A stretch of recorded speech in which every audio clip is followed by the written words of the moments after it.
Hello everyone. इस class में जो आरआरबी एनटीपीसी का एग्ज़ाम हुआ है 13 जून को, उसकी सेकंड शिफ्ट का कंप्लीट एनालिसिस करने वाले हैं। पहला क्वेश्चन पूछा गया था कि कर्क रेखा निम्नलिखित में से किस भारतीय राज्य से नहीं गुजरती, तो इसका आंसर हो जाएगा उड़ीसा, जबकि राजस्थान, छत्तीसगढ़ और त्रिपुरा से गुजरती है। टोटल कितने राज्यों से गुजरती है, तो 8 राज्यों से गुजरती है। उसमें से गुजरात, राजस्थान, मध्य प्रदेश, फिर छत्तीसगढ़, झारखंड के बाद पश्चिम बंगाल, त्रिपुरा और मिजोरम।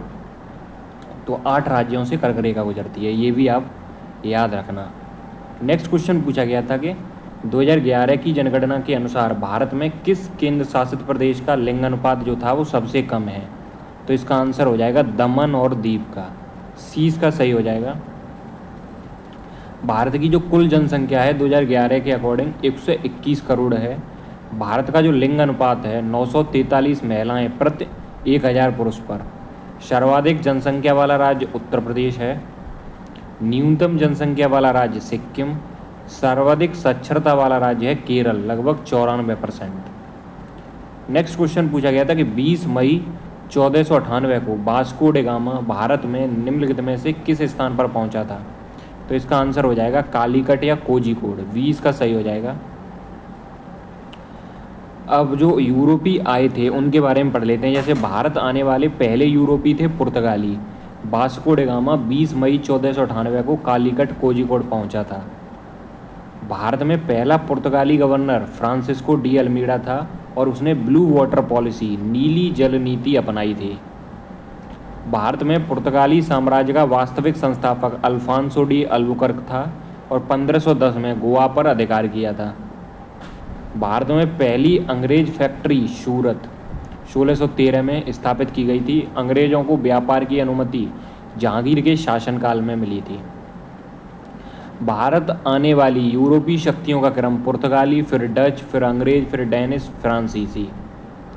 नेक्स्ट क्वेश्चन पूछा गया था कि निम्नलिखित में से कौन सा एक ऑपरेटिंग सिस्टम नहीं है, तो इसमें से जो एडोब फोटोशॉप है वो ऑपरेटिंग सिस्टम नहीं है। सी इसका सही हो जाएगा।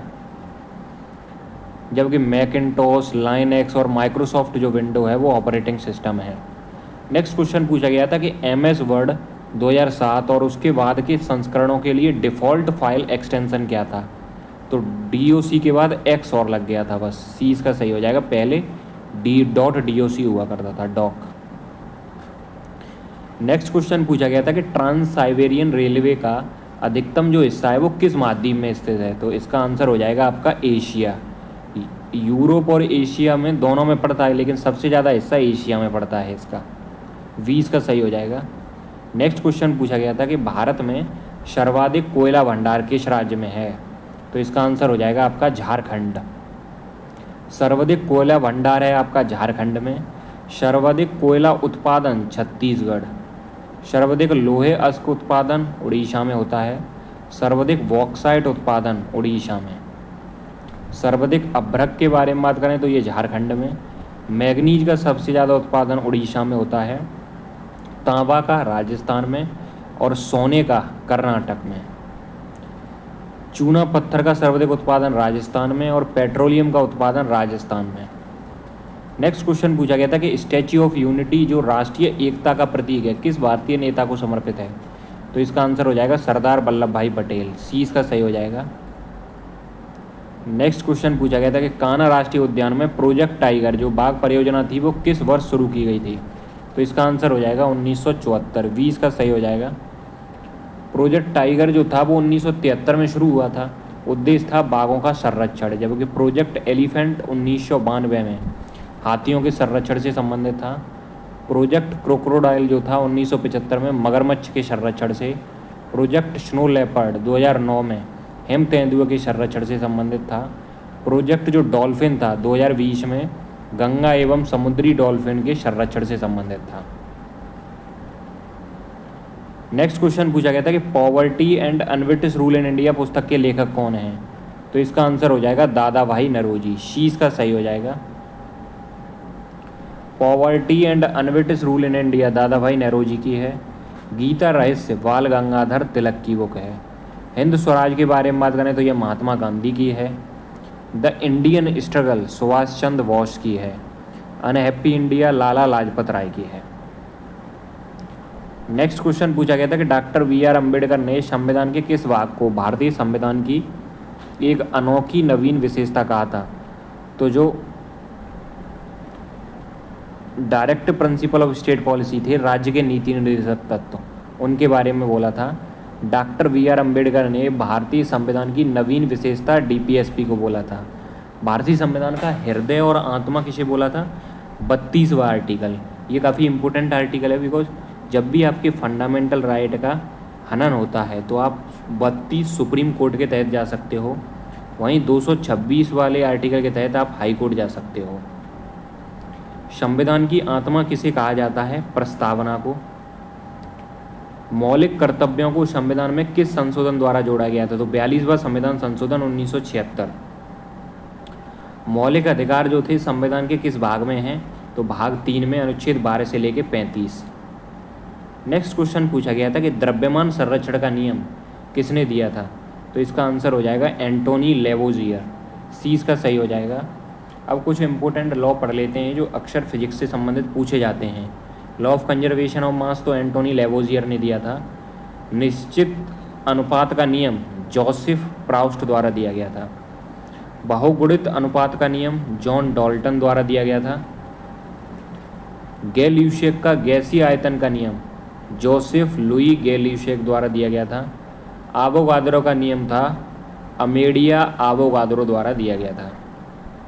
नेक्स्ट क्वेश्चन पूछा गया था कि साबुन बनाने की प्रक्रिया को क्या कहा जाता है? तो सैपोनिफिकेशन बोला जाता है। 20 का सही हो जाएगा। एस्टीकरण क्या होता है? इसमें एल्कोहल प्लस अम्ल से एस्टर प्लस जल निकलता है। इसे इत्र या परफ्यूम बनाने में उपयोग किया जाता है। बहुलीकरण के बारे में बात करें तो छोटे अणुओं से बड़े बहुलक बनाना, उदाहरण जैसे प्लास्टिक का निर्माण करना। ऊर्ध्वपातन के बारे में बात करें तो ठोस का सीधे गैस में बदलना, उदाहरण जैसे कपूर, अमोनियम क्लोराइड। आशवन के बारे में बात करें, डिस्टिलेशन के बारे में, तो द्रवों को उनके क्वथनांक के आधार पर अलग करना। नेक्स्ट क्वेश्चन है कि भारत में लिग्नाइट कोयले का सबसे बड़ा भंडारण किस राज्य में है? तो इसका आंसर हो जाएगा तमिलनाडु। नेक्स्ट क्वेश्चन पूछा गया था कि भारतीय संविधान का अनुच्छेद 226 उच्च न्यायालय को रिट जारी करने की शक्ति किसके विरुद्ध प्रदान करता है? तो इसका आंसर हो जाएगा किसी भी व्यक्ति, प्राधिकरण या सरकार के विरुद्ध। सी इसका सही हो जाएगा।